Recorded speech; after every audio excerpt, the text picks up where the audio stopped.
Today, we're gonna create an Angular app and configure Tailwind CSS in it. Angular is a popular open source web application framework developed and maintained by Google. It's used for building dynamic, single-page applications using TypeScript and HTML.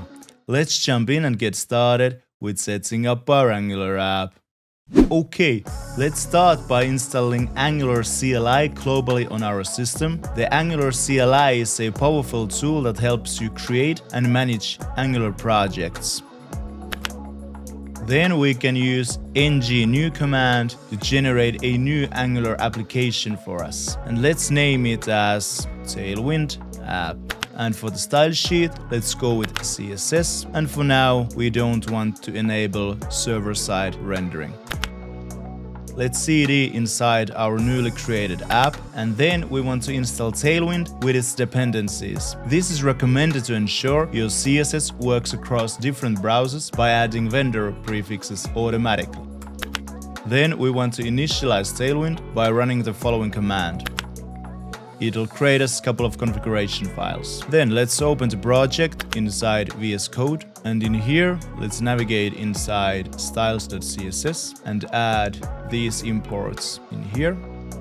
We need to do this so we can use Tailwind classes in our project. Then we want to copy this snippet and go inside tailwind.config and paste the snippet inside content array to show Tailwind where to look for these Tailwind classes. Then I want to copy this Tailwind snippet from this website so we can make sure Tailwind is working correctly on our project.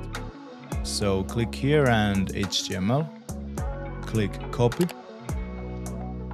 navigate inside app.html, remove everything, paste the snippet, okay, let's delete this one, hit save. Let's start the development server by running npm start.